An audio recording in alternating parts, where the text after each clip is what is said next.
So we met Gonzalo right after his sixth grade elementary school year. He had just been suspended for bringing marijuana to Dare Days. I was headed towards a path where, we were starting to do things where we were getting into people's property. We were starting to, do things that, you spend time in jail for. And I think without Kids Unlimited, I may as well have been, part of our, justice system. I remember going to middle school parent night where all of him and all these other boys had all shaved their heads, and they were all wearing baggy clothes, and it created this alert at the school, and they created a parent night because they were worried about an emerging gang problem.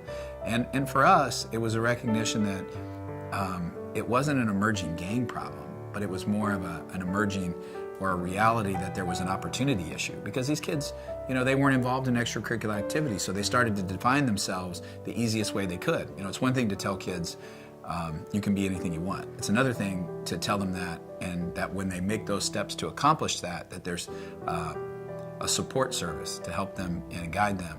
The early years that we were here, we struggled a lot as a family. I just remember my dad not really being able to make ends meet.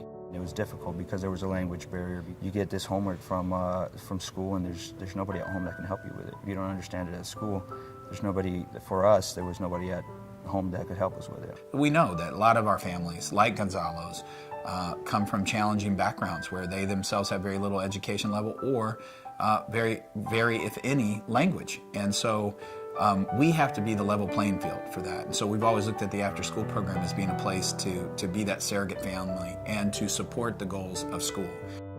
That was really what I needed, was just an opportunity. I mean, during all the times that I would run around and hang out with these friends and, do drugs, we would always play basketball, and that was something that I was really fond of, but I'd never believed that I could do anything with it. So it was just something that we would do after, going to hang out and running around the streets and whatnot, but I never knew that anything could come of it. All the fun things in sports, they're really important, but they are connectors to the bigger goal, which is education. And so, here we are now, 12 years later, and Gonzalo's graduating from college. I approached Tom one time and I said, hey, could we start a basketball team? Just a Y League or something. We never really played organized, structured basketball, so I wanted to know if we could start a basketball team. We ended up starting a basketball team, and it was just a bunch of people who never really had played organized basketball, but through, Tom's such a great person that he was able to organize us together, but nothing of it, like the game was organized. It was more just a bunch of kids that were willing to work really hard to play the game and win games, and we ended up going undefeated in that first season that we ever played together. And that was 7th grade. I was towards the end of my 7th grade year. I was able to, get myself back on track. The following year, I was encouraged to go out for the basketball team, and I made their varsity team there. And my academics was striving. I was getting help from here. I was into what I was doing. I was wanting to better myself. By the end of the year, of 8th grade year, I was named Student of the Year.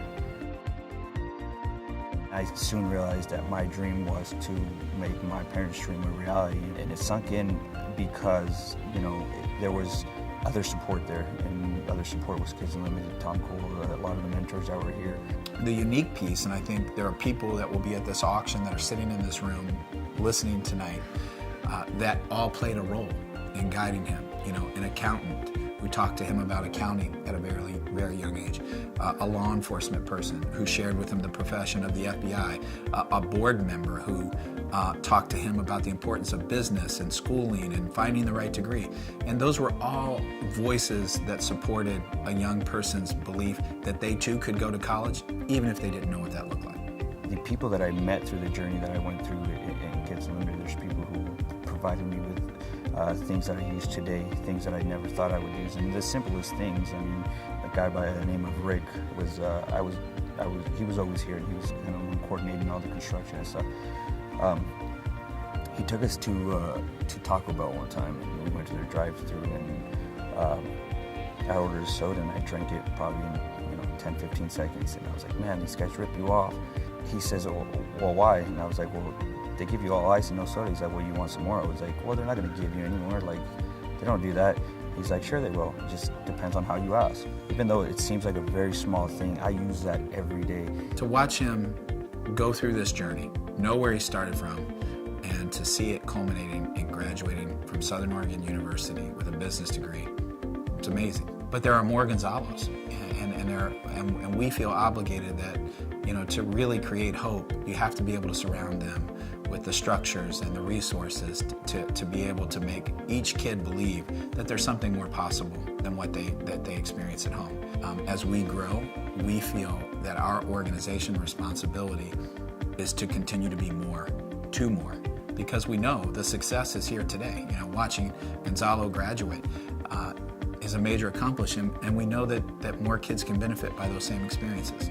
Unlimited hope. Unlimited opportunities. Unlimited future. Kids Unlimited. Kids Unlimited.